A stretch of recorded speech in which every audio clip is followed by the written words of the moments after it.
வணக்கம். நான் healer Ponrasan, Amirtha acupuncture கிளினிக்கினுடைய மேனேஜிங் டைரக்டர், சேலத்திலிருந்து.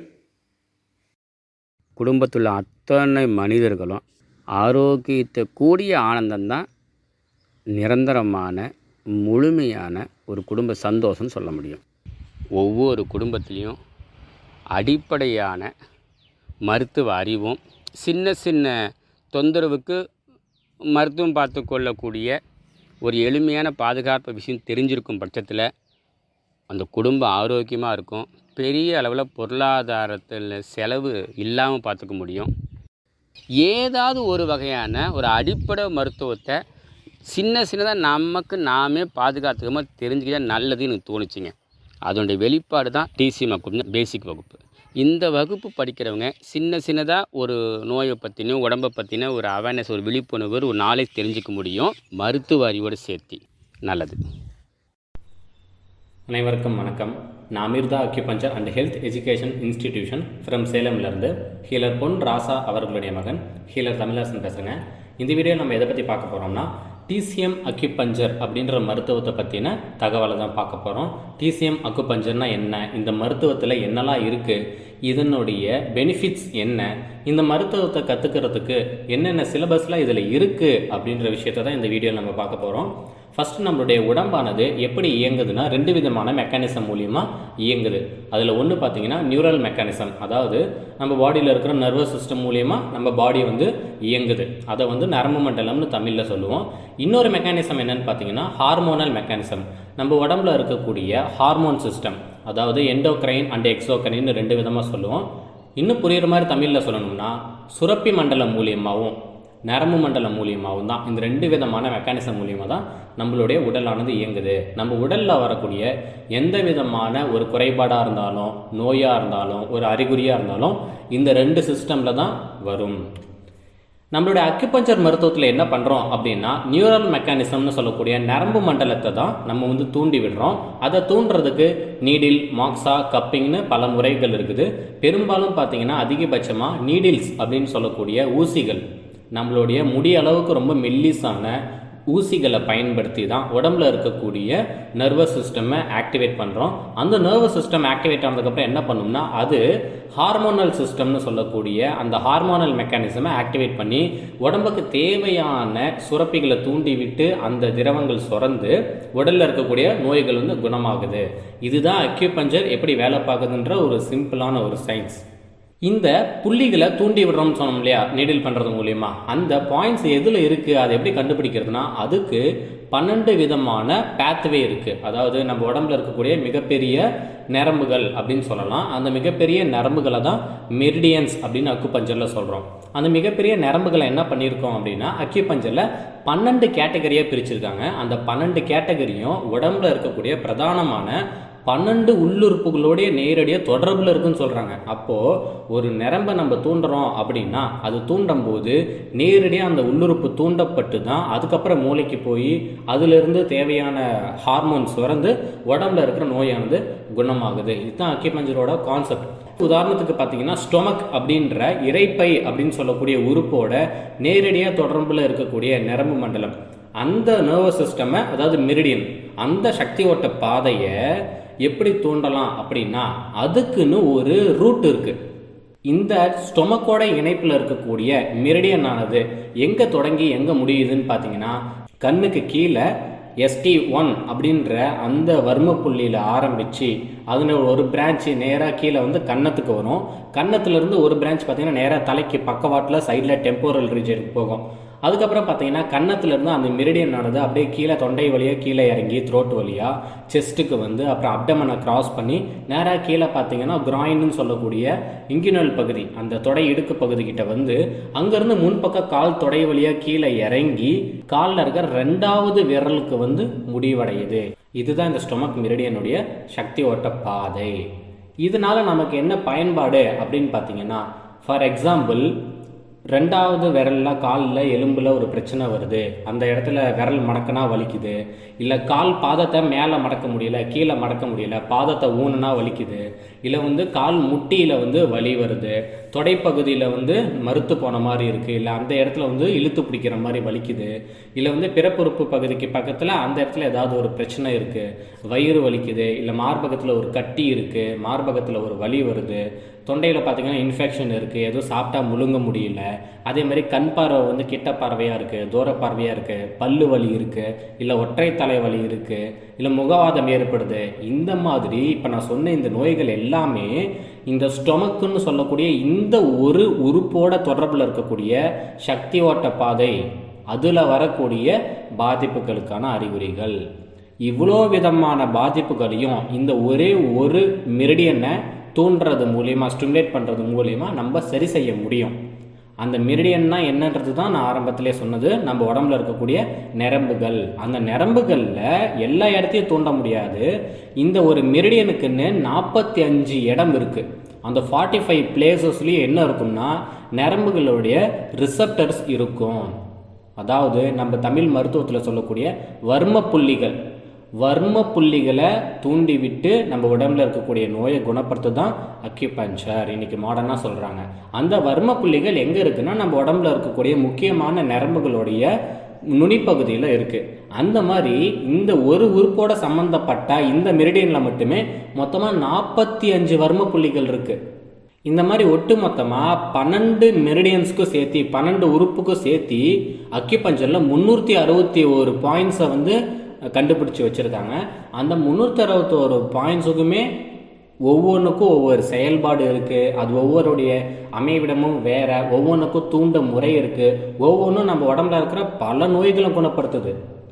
நம்மளோட இந்த பேசிக் வகுப்பில் 60 வகையான முக்கியமான புள்ளிகள், அதாவது அக்குபஞ்சரில் பஞ்சபூத புள்ளிகள்னு சொல்லுவோம்.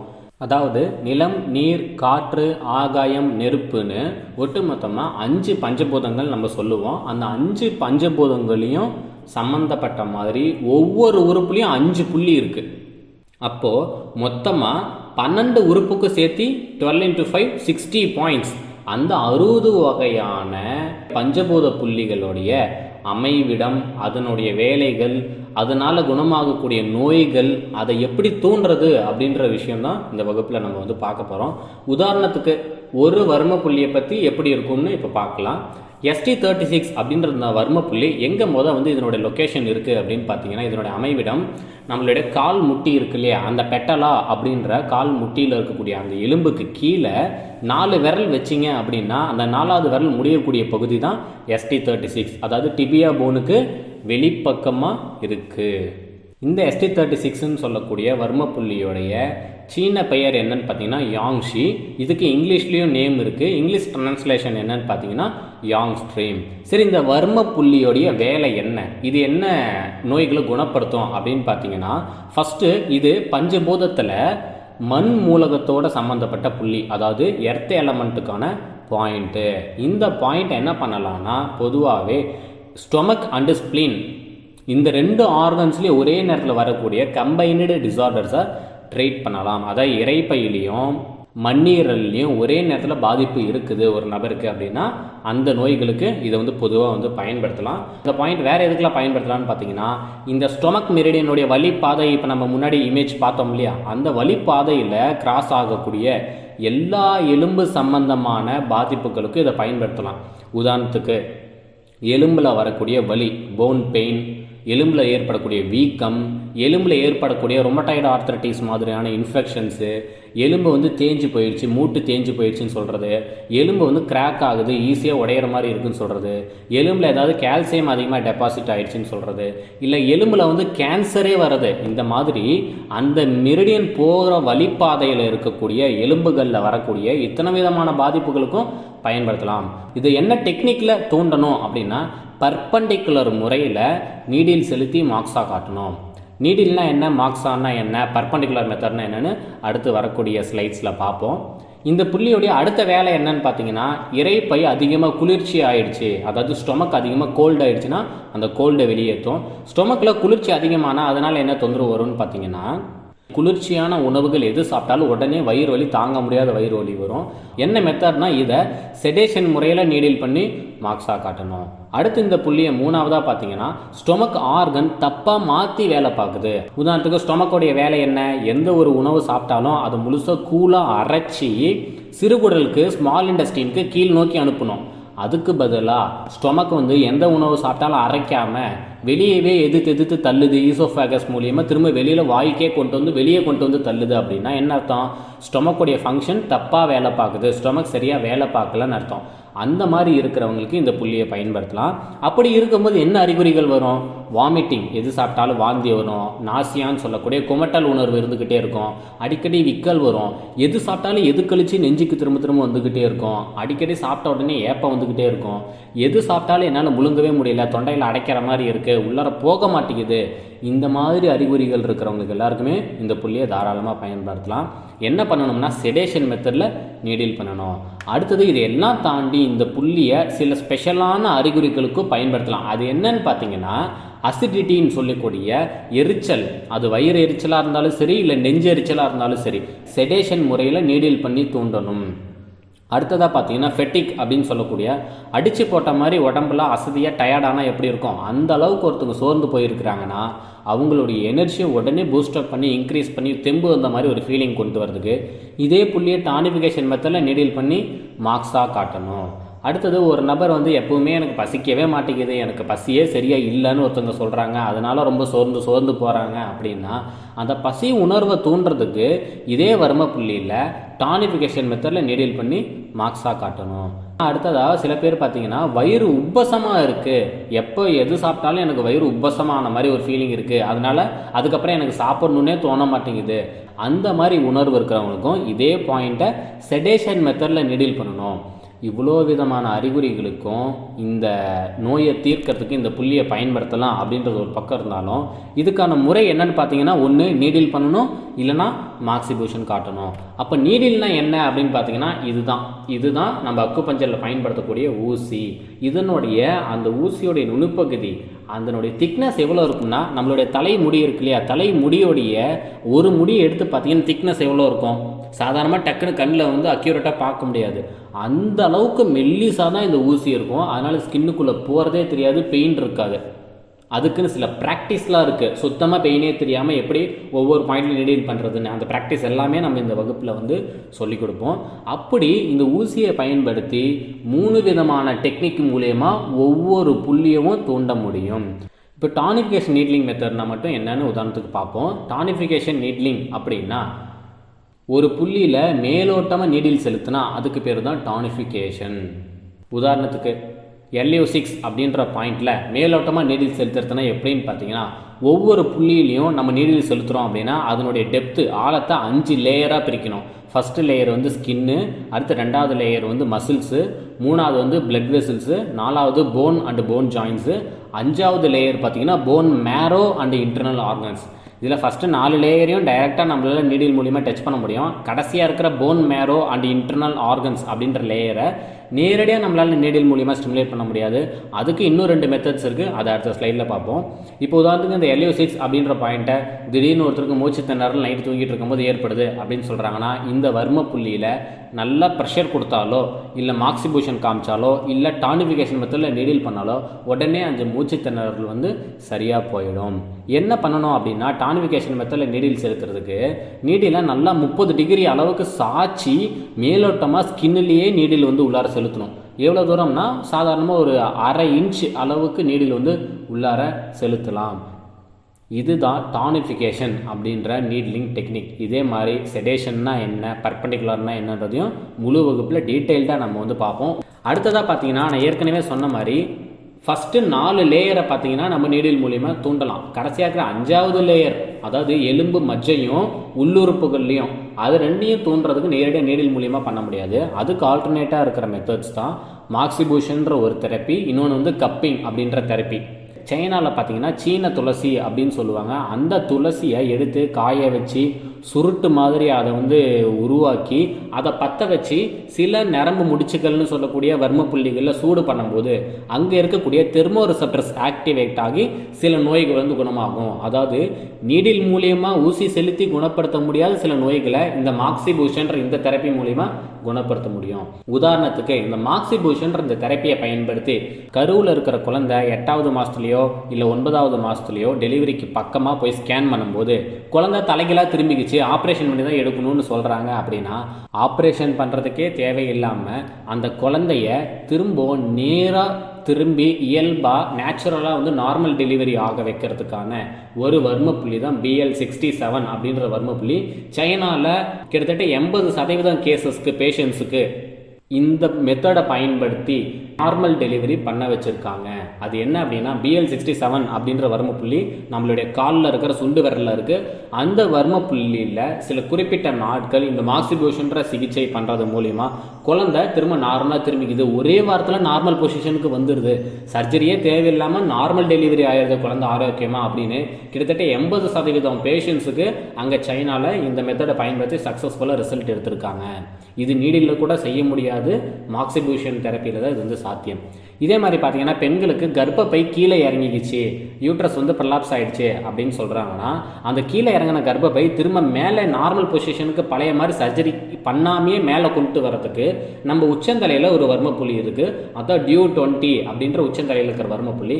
அந்த இடத்துல இந்த மாக்சிபூஷன் சிகிச்சையை பண்ணுறது மூலிமா ஒரு வாரத்துலேருந்து 10 நாளுக்குள்ளே அந்த யூட்ரஸ் கர்ப்பப்பை திரும்ப பழைய மாதிரி மேலே போனதை ஃபீல் பண்ண முடியும். ஸ்கேனில் பார்த்தாலும் தெரியும். அந்த அளவுக்கு டிஃப்ரென்ஸ் வந்து தெரியுது. இன்றைக்கு வரைக்கும் இதை பல நாடுகளில் பயன்படுத்தி சக்ஸஸ்ஃபுல்லாக ட்ரீட் பண்ணிகிட்டு இருக்காங்க.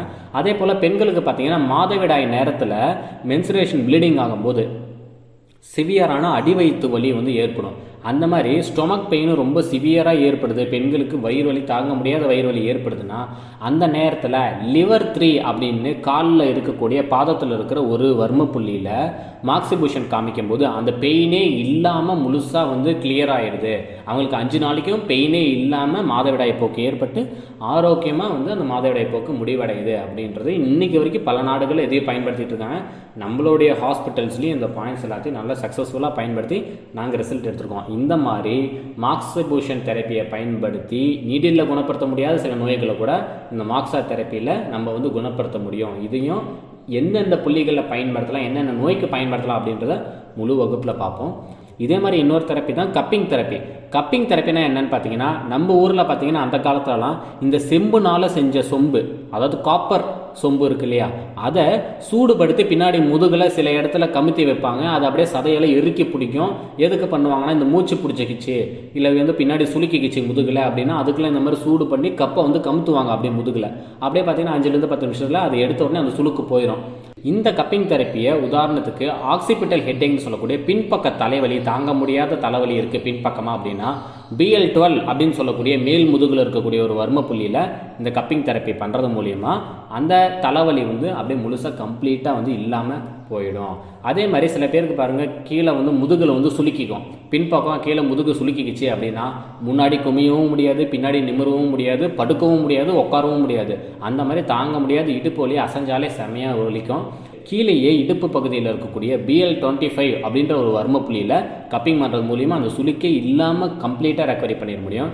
இதே மாதிரி நம்மளுடைய ஸ்கேப்புலா அப்படின்னு சொல்லக்கூடிய தோள்பட்டைக்கு பின்பக்கமாக இருக்கக்கூடிய அந்த எலும்பு பகுதியில் சுளுக்கிக்கிச்சு, கை வந்து மேலே தூக்க முடியல, கீழே இறக்க முடியல, எந்த ஒரு பொருளையும் வெயிட்டே தூக்க முடியல, கை வந்து வலிக்குது, பைக் ஓட்ட முடியல, கார் ஓட்ட முடியல, ஸ்டேரிங்கே பிடிக்க முடியல அப்படின்னா அந்த இடத்துல இருக்கக்கூடிய அந்த சுளுக்கை சரி செய்யறதுக்கு அதுக்கு பக்கத்தில் இருக்கக்கூடிய BL17 அப்படின்ற ஒரு வர்ம புள்ளியில் இந்த கப்பிங் தெரப்பி பண்ணுறது மூலிமா அந்த சுளுக்கை சரி பண்ணிடலாம். இந்த மாதிரி உடம்பில் பெயினுக்கு ரொம்ப ரொம்ப ஸ்பெஷல் இந்த கப்பிங் தெரப்பி. இதுவும் எந்தெந்த புள்ளியில் எப்போ யாருக்கு பண்ணலாம் அப்படின்றதையும் நம்ம இந்த முழு வகுப்பில் டீட்டெயில்டாக வந்து தெரிஞ்சுப்போம். சரி, இப்படியெல்லாம் உடம்புல பல நோய்கள் உருவாகிறதுக்கு காரணம் தான் என்ன அப்படின்னு பார்த்தீங்கன்னா, ஃப்ளம் அப்படின்ற ஒரு பொருள் நம்ம தமிழில் சொல்லணும்னா சித்த வைத்தியத்தில் வந்து வாதம் பித்தம் கபம்னு சொல்கிறோம் இல்லையா, அந்த கபம் அப்படின்றது தான் அக்யூபஞ்சரில் ஃப்ளம் அப்படின்னு சொல்கிறாங்க. அந்த கபம் உடம்புல அதிகமாக உருவாகிறதுனால நிறைய நோய்கள், கணக்கில் இல்லாத நோய்கள், நிறைய உள்ளுறுப்புகளில் தீவிரமான பாதிப்புகள்லாம் ஏற்படுது, கேன்சர் வரைக்கும் உருவாகுது அப்படின்னு வந்து அக்யூபஞ்சரில் வந்து சொல்கிறாங்க. இந்த ஃப்ளம்மே ஏன் உருவாகுது? நம்மளுடைய உணர்ச்சிகள்னால தான் உருவாகுது அப்படின்னு சொல்கிறாங்க. நம்மளுடைய இந்த உணர்ச்சிகளை அந்த காலத்தில் கிட்டத்தட்ட 4500 வருஷத்துக்கு முன்னாடி 7 வகையாக பிரித்து வச்சுருக்காங்களே நம்மளுடைய உணர்ச்சிகளை. அந்த 7 வகையான உணர்ச்சிகள் தான் இப்போ நீங்கள் பார்த்துக்கிட்டு இருக்கிறது. இந்த ஒவ்வொரு உணர்ச்சியும் ஒவ்வொரு உள்ளுறுப்பை பாதித்து அதனால் உடம்புல பல தீவிரமான நோய்கள் வந்து உருவாகுது. சரி, இந்த உணர்ச்சினால் என்ன ஆகும் அப்படின்னு பார்த்தீங்கன்னா, நம்ம உடம்புல எல்லா எமோஷன்ஸுக்கும் ஒரு ஹார்மோன் உருவாகும். அந்த ஹார்மோன் தொடர்ந்து ரிப்பீட்டடாக ரெகுலராக உருவாகிக்கிட்டே இருக்கும்போது அது சில உறுப்புகளை அதிகமாக தூண்டப்பட்டு அதனால் நிறைய நோய் உருவாகுது. உறுப்பு வந்து இம்பேலன்ஸ்டாக ஒர்க் பண்ணுது, டிசீஸ் கிரியேட் ஆகுது அப்படின்னு சொல்கிறாங்க. அப்படி ஹார்மோன் இம்பேலன்ஸ் ஏற்படுறதுக்கு காரணமாக இருக்கக்கூடிய இந்த 7 விதமான எமோஷன்ஸில் உதாரணத்துக்கு ஒரு எமோஷன் தான் கோபம். அப்படி இந்த கோவன்ற எமோஷனில் எதெல்லாம் உள்ளடங்கும் அப்படின்னு பார்த்தீங்கன்னா, கோவம் ஒரு வேளை வந்துருச்சுன்னா அதை சின்னதாக காட்டாமல் ரொம்ப அதிகமாக வேணும்னு பெருசாக எக்ஸ்போஸ் பண்ணி சத்தமாக கத்தி கத்தி பேசுறது, இல்லை கோவத்தை சுத்தமாக காட்ட முடியாமல் விரக்தி அடையிறது. உதாரணத்துக்கு வீட்டில் வந்து ஒரு ரிலேஷனில் இருக்காங்க, அவங்கக்கிட்ட கோவத்தை காட்ட முடியாது. வேலை செய்கிற இடத்துல பார்த்திங்கன்னா நமக்கு மேல் போஸ்டிங்கில் இருக்கக்கூடிய மேனேஜர்கிட்டையோ பாஸ்கிட்டையோ கோவத்தை காட்ட முடியாது. அப்போ வந்து அதை சுத்தமாக வெளிக்காட்ட முடியாமல் உள்ளுக்குள்ளேயே சங்கடமாக சோகமாக மாறி அது விரக்தியாக மாறிடும். அந்த ஃப்ரஸ்ட்ரேஷனும் இது கோவம் அப்படின்ற டாபிக்குள்ளே தான் வருது. அடுத்தது அனிமோசிட்டினா பழி வாங்கக்கூடிய ஒரு எண்ணத்தோடு இருக்கிறவங்களும் இந்த கோபம் அப்படின்ற கேட்டகரியில் தான் வராங்க.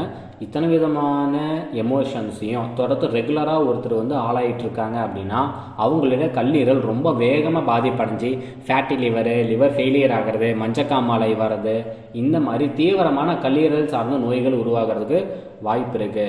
அந்த கோவமே வராமல் அவங்களோட கேரக்டரை சேஞ்ச் பண்ணுறதுக்கு நம்ம அக்குபஞ்சரில் சில வர்ம புள்ளிகள் இருக்குது. ஃபஸ்ட்டு பாயிண்ட்டே என்னென்னா, மாஸ்டர் பாயிண்ட் பார்த்தீங்கன்னா லிவர் 1 அப்படின்ற வர்ம புள்ளி நம்மளுடைய காலில் இருக்கிற கட்டை விரலில் அந்த புள்ளி இருக்குது. இந்த வர்ம புள்ளியை ஃபஸ்ட்டு வந்து தூண்டணும். அடுத்ததாக கப்புள் பாயிண்ட் பார்த்தீங்கன்னா GB20 அப்படின்னு நம்மளுடைய தலையில் கீழே பேஸ் ஆஃப் த ஸ்கல் அப்படின்ற ஏரியாவில் பின்பக்கமாக இருக்கக்கூடிய வர்ம புள்ளி. இந்த பாயிண்ட் தான் ரெண்டாவதாக தூண்டணும். அடுத்து மூணாவதாக பார்த்தீங்கன்னா சில அடிஷ்னல் பாயிண்ட்ஸ் ஆட் பண்ணிக்கலாம். அது என்னென்னா லிவர் 3 அப்படின்ற வர்ம புள்ளியும் LI4 அப்படின்ற பாயிண்ட்டும். இந்த பாயிண்ட்ஸ் எல்லாத்தையும் இதே வரிசையில் தூண்டும் பட்சத்தில் இந்த கோவம் அப்படின்ற கேரக்டரே ஒருத்தருக்கு இல்லாமல் போயிடும். நாங்கள் எங்களோட ஹாஸ்பிட்டலில் நிறைய பேஷண்ட்ஸ்க்கு இதை சக்ஸஸ்ஃபுல்லாக ட்ரீட் பண்ணி கோவத்தை சுத்தமாக கண்ட்ரோலே பண்ண முடியாத நபர்களுக்கு கோவமே இல்லாமல் பண்ணியிருக்கோம். அதனால் எந்த சைடு எஃபெக்ட்ஸும் கிடையாது. ஏன்னா அக்யூபஞ்சரோட ஸ்பெஷலே என்னென்னா பக்க விளைவு இல்லாத ஒரு மருத்துவம் அப்படின்றது தான் நம்ம அக்யூபஞ்சர் மருத்துவத்துடைய சிறப்பம்சமே. ஏன்னா இதில் எந்த ஒரு மெடிசனும் நம்ம கொடுக்க போகிறதில்ல. உடம்புல இருக்கக்கூடிய நரம்புகளை தூண்டி விட்டு உடம்புல இருக்கிற நோயை இயற்கையாகவே குணப்படுத்துகிறோம். அதனால் எந்த ஒரு மருந்தும் கொடுக்காததுனால இதில் பக்க விளைவுகள் கிடையாது.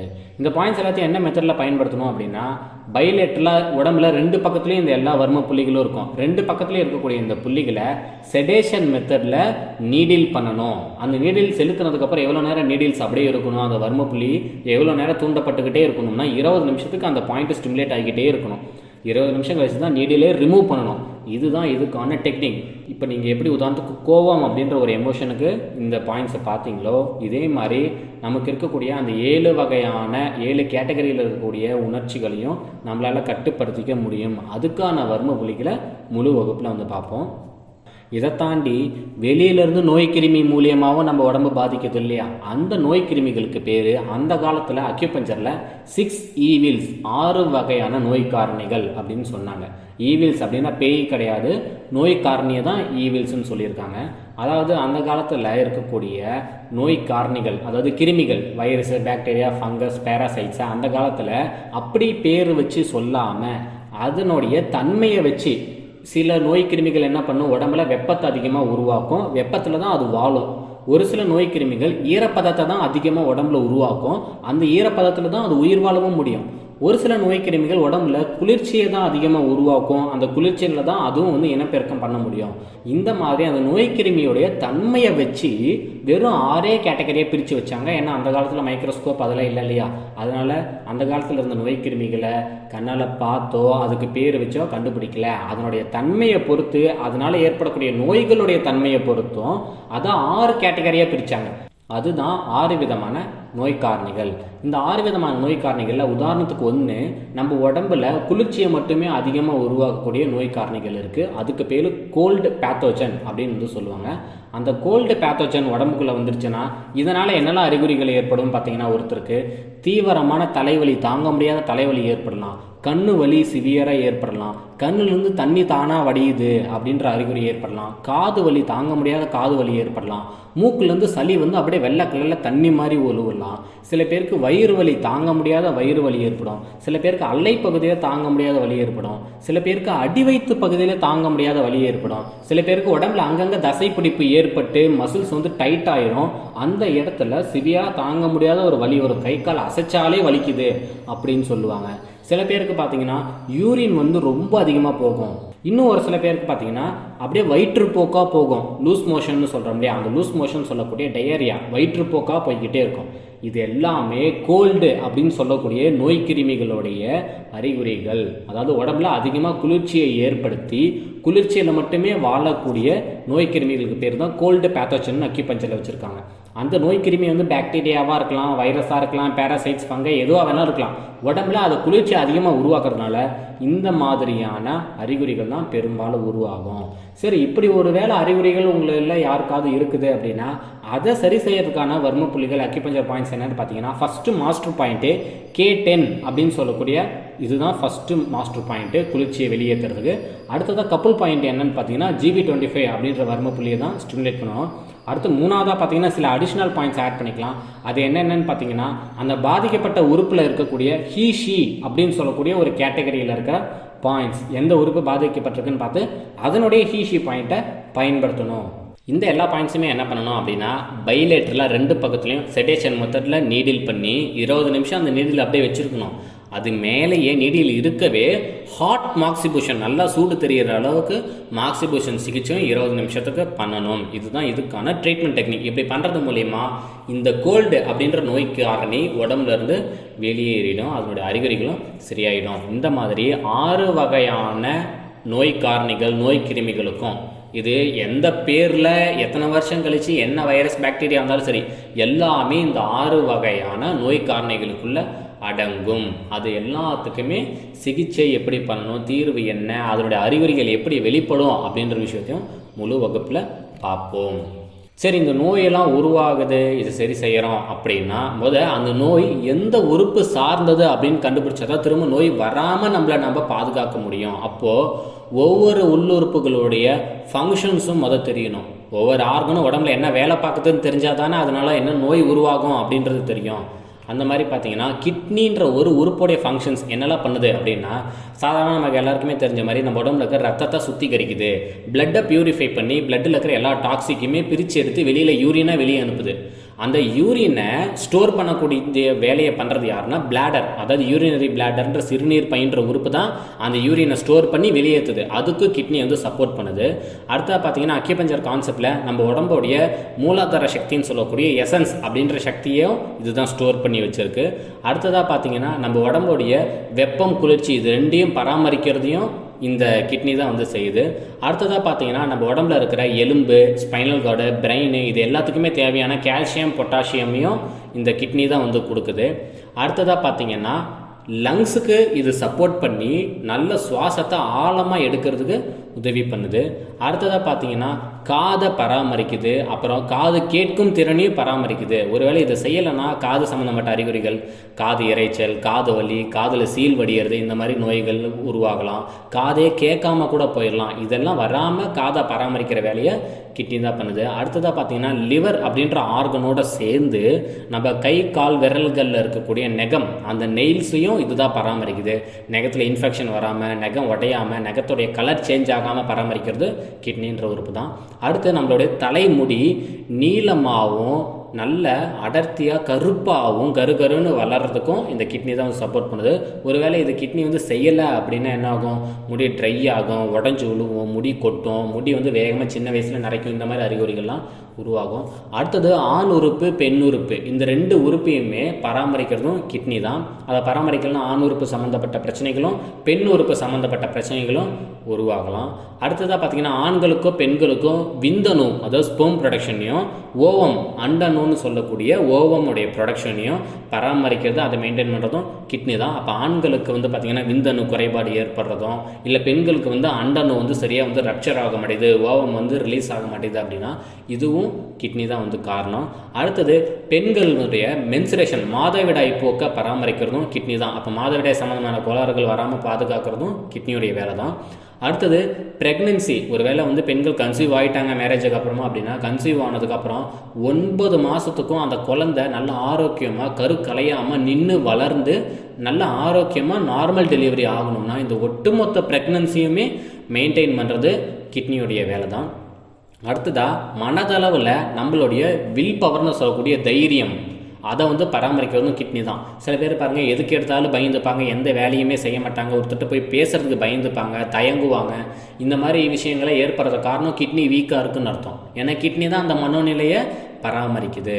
அடுத்தது குறுகிய கால நினைவுகளை திருப்பி பார்க்குறது.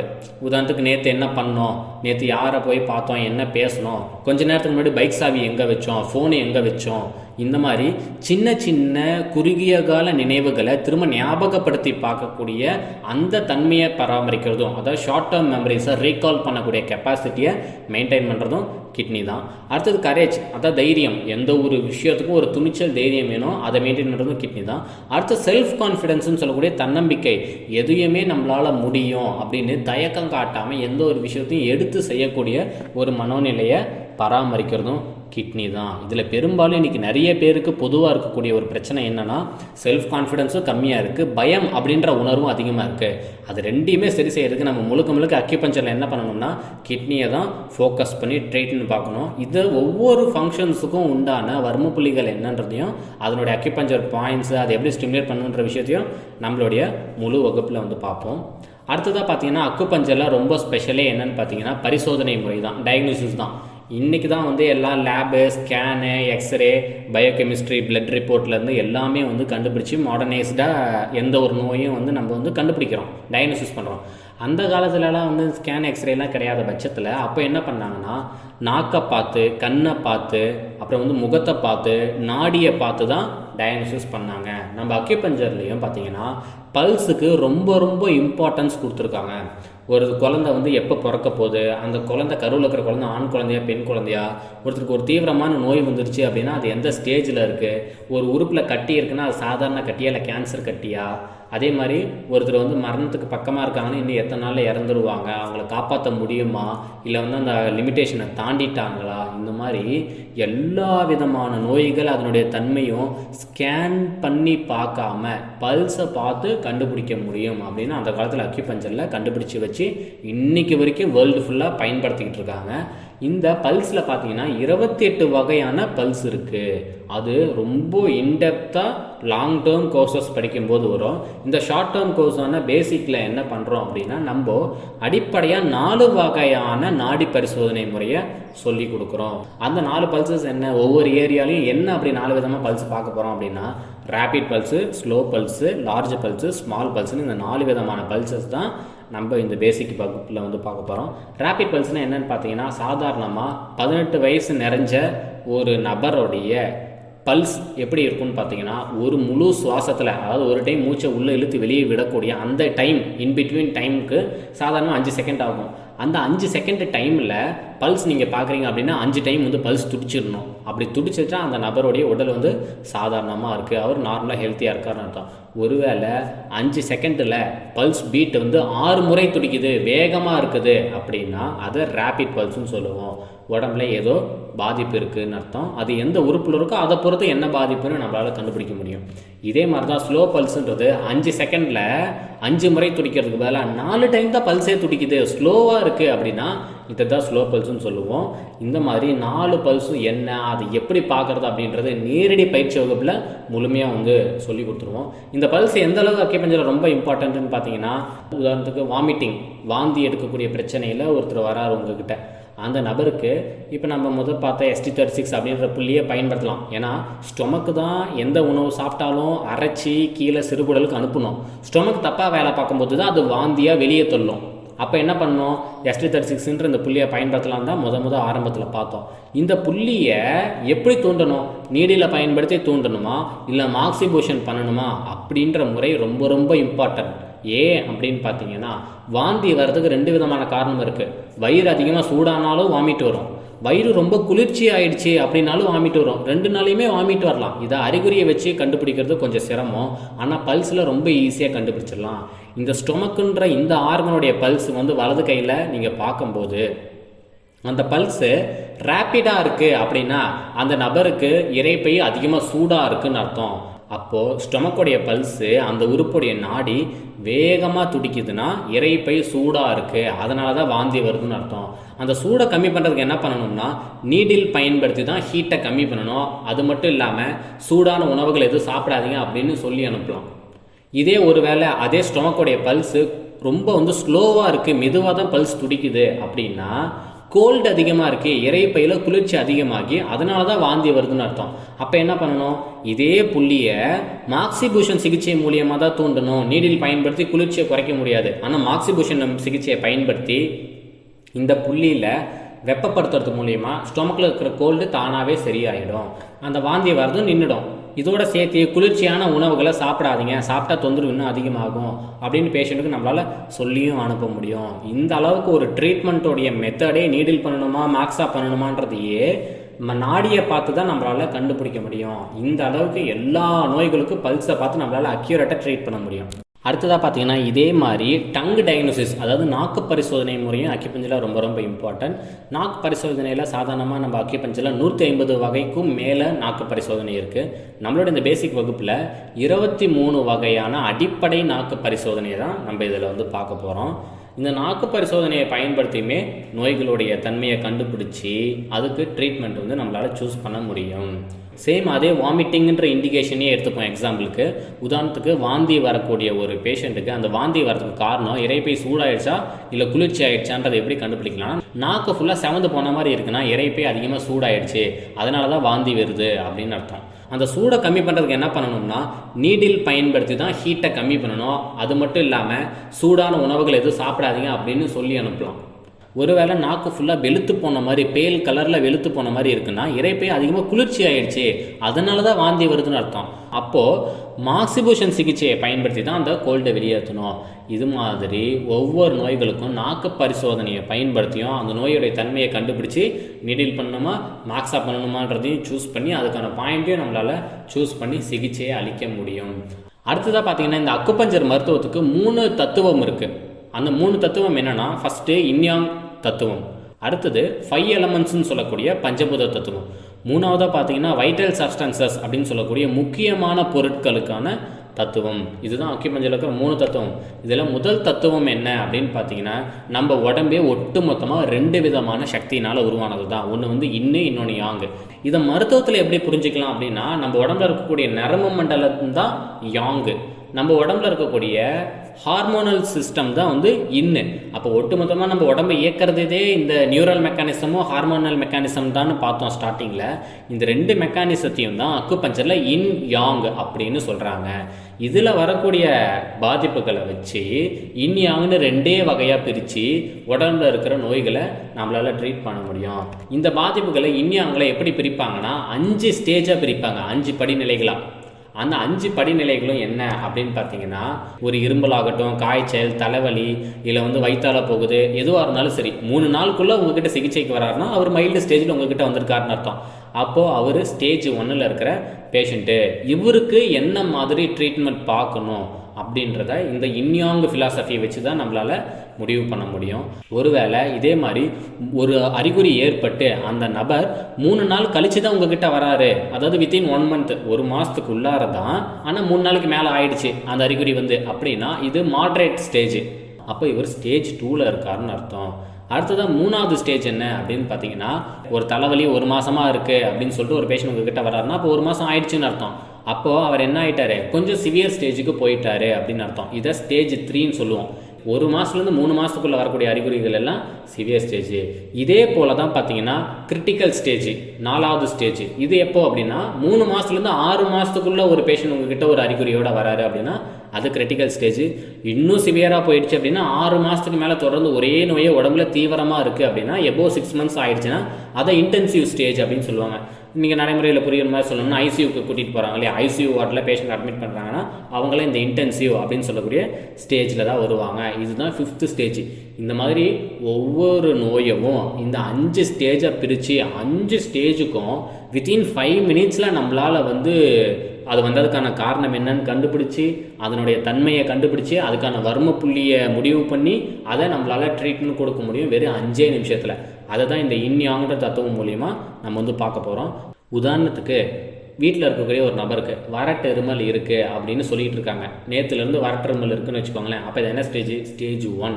இந்த ஃபஸ்ட்டு ஸ்டேஜில் இருக்கிறவங்களுக்கு வறட்டெருமல் எதனால் வரும் அப்படின்னா உடம்புல வெப்ப சக்தி அதிகமாகிடுச்சு அப்படின்னா, அதாவது யாங்கு, அதை தான் வெப்ப சக்தின்னு அக்யூபஞ்சரில் சொல்லுவோம். இந்த யாங்கு எக்ஸஸ் ஆகிடுச்சு அப்படின்னா நுரையீரல் வறண்டு போய் ட்ரை ஆகி வறட்டெருமல் வரும். அப்படி மைல்டு ஸ்டேஜில் இருக்கிறவங்களுக்கு என்ன பண்ணணும் அப்படின்னா இந்த நுரையீரலில் இருக்கக்கூடிய வெப்பத்தை குறைக்கணும். அதுக்கான புள்ளி தான் என்னன்னு பார்த்தீங்கன்னா LU10 அப்படின்ற இந்த வர்ம புள்ளியை பயன்படுத்தி நுரையீரலில் இருக்கக்கூடிய இந்த யாங்கை கம்மி பண்ணலாம். நீடில் பண்ணி அடுத்த 5 நிமிஷத்தில் அந்த வறட்டெருமல் அப்படியே 90% குறைஞ்சதை அப்படியே நேரடியாக பார்க்க முடியும். இது எங்களுடைய சொந்த கிளினிக்கல் எக்ஸ்பீரியன்ஸு. எக்கச்சக்கமான பேஷண்ட்ஸை நாங்கள் இந்த மாதிரி மெத்தடை பயன்படுத்தி வறட்டெருமல், நாள்பட்ட வறட்டெருமல் முதல் கொண்டு அவங்களுக்கு அதை முழுசாக குணப்படுத்தி இருக்கோம். இது நம்மளுடைய அனுபவம். இந்த மாதிரி ஒவ்வொரு நோயும் 5 ஸ்டேஜாக பிரித்து வெறும் 5 நிமிஷத்துக்குள்ளே அதுக்கான பாயிண்ட்டை முடிவு பண்ணி நம்மளால் ட்ரீட்மெண்ட் கொடுக்க முடியும். இதுதான் இன்யாங் கான்செப்டில் பார்க்க போகிறோம். அடுத்தது பார்த்தீங்கன்னா இதே மாதிரி இன்னொரு தத்துவம் தான் 5 எலமெண்ட்ஸ் அப்படின்னு சொல்லக்கூடிய பஞ்சபூத தத்துவம். இது என்னன்னா இப்போ நீங்கள் ஃபஸ்ட்டு பார்த்த இன்யாங்கை விட இன்னும் கொஞ்சம் பெரிய தத்துவம். ஏன்னா அதனுடைய எலாபரேஷன் தான் இந்த 5 எலமெண்ட்ஸு. இது மூலியமாகவும் நம்ம உடம்புல வரக்கூடிய நோய்களை 4 கேட்டகரியாக பிரித்து பார்க்க முடியும். இதையும் முழுசாக டீட்டெயில்டாக நம்மளுடைய வகுப்பில் பார்ப்போம், முழு வகுப்பில். அடுத்து 3வது தத்துவம், கடைசி தத்துவம், வைட்டல் சப்ஸ்டன்சஸ் அப்படின்ற தத்துவம். இந்த வைட்டல் சப்ஸ்டன்ஸ்னால் என்னென்னா நம்ம உடம்புல இருக்கிற ஒவ்வொரு அணுவும் 5 மூலப்பொருட்கள்னால உருவானது. அந்த 5 விதமான முக்கிய பொருட்களும் இதுதான்: energy, soul, essence, blood, body fluids. இந்த 5 முக்கிய பொருட்களுக்குமே உடம்பில் சில முக்கியமான வேலைகள் இருக்குது. இதில் ஏற்படக்கூடிய பாதிப்புகள் உடம்பில் ஒரு செல் அளவில் இருக்கக்கூடிய மைன்யூட்டான தீவிரமான நோய்களை கூட உருவாக்கும். ஏன்னா உடம்புல எல்லா நோய்களும் ஒரு செல்லுலேருந்து ஆரம்பிக்குது. அப்படி செல்லு அளவில் இருக்கக்கூடிய நோயவே குணப்படுத்துறதுக்கு இந்த 3வது ஃபிலாசபியை தான் நம்ம பயன்படுத்துகிறோம்.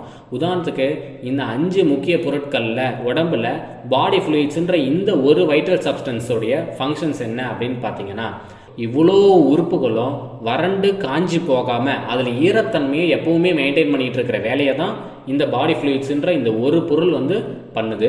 ஒருவேளை இந்த பாடி ஃப்ளூயிட்ஸ் உடம்புல குறைஞ்சிருச்சுன்னா, உதாரணத்துக்கு நம்ம தலைமுடிக்கு போகக்கூடிய இந்த பாடி ஃப்ளூயிட்ஸு சரியாக போய் சேரல, குறைபாடு ஏற்பட்டுச்சு அப்படின்னா அதனால் தீவிரமான சில உபாதைகள் தலைமுடியில் ஏற்படும். உதாரணத்துக்கு பார்த்தீங்கன்னா ட்ரை ஹேர், அடிக்கடி தலைமுடி வறண்டு போய்கிட்டே இருக்குது, காஞ்சிடுது, எவ்வளோ எண்ணெய் வச்சாலும் அரை மணி நேரத்தில் தலை காயுது அப்படின்னா ட்ரை ஹேராக இருக்குதுன்னு அர்த்தம். காரணம் என்ன? தலைமுடிக்கு போதுமான அளவுக்கு ஈரப்பதம் உடம்புல இல்லை அப்படின்னு அர்த்தம். இது கொஞ்சம் நாள்பட்ட நோயாக மாறும்போது என்ன ஆகும்? அடுத்து தலையில் பொடுகு வரும், டேண்ட்ரஃப் வரும். அடுத்து இன்னும் கொஞ்ச நாள் ஆகும்போது தலைமுடி அப்படியே பாதியாக உடஞ்சி தலைமுடியெல்லாம் விழுவும். அதுதான் பிரெட்டில் ஹேர். இன்னும் கொஞ்சம் நாள் ஆகும்போது என்ன ஆகும்? தலைமுடி அப்படியே வேரோடு கொட்டும். அதுதான் ஹேர் ஃபால் ஆகி தலை வழுக்கையாகிறது, சொட்டையாகிறது அப்படின்ற பிரச்சனையெல்லாம் வரும். இன்னும் கொஞ்சம் கிரானிக் ஆகும்போது, கடைசியாக சிவியர் ஆகும்போது சின்ன வயசுல தலைமுடி ஃபுல்லாக நிறைக்க ஆரம்பிச்சிடும், கிரே ஹேராக மாறும். இந்த மாதிரி தலைமுடி சம்மந்தப்பட்ட இத்தனை விதமான பாதிப்புகளுக்கும் ஒரே காரணம் இந்த பாடி ஃப்ளூயிட்ஸ்ன்ற ஒரு பொருள் உடம்புல குறையிறது தான். அப்போ இது எப்படி குறையாமல் பார்த்துக்கிறது? இந்த மாதிரி உடம்புல இருக்கிற ஒவ்வொரு வைட்டல் சப்ஸ்டன்ஸும் நம்ம உடம்புல இருக்கிற எந்தெந்த உறுப்புகளை பராமரிக்குது, எந்தெந்த உறுப்பை பார்த்துக்குது அப்படின்ற விஷயத்தையும் நம்ம முழு வகுப்பில் பார்ப்போம். இப்படி உடம்புல இருக்கிற ஒவ்வொரு நோயும் ஒரு அணு அளவுக்கு செல் அளவுக்கு போய் பிரித்து பார்த்து ட்ரீட் பண்ணக்கூடிய ஒரு மெடிக்கல் சிஸ்டம் தான் நம்மளுடைய இந்த அக்குபஞ்சர் மருத்துவம்.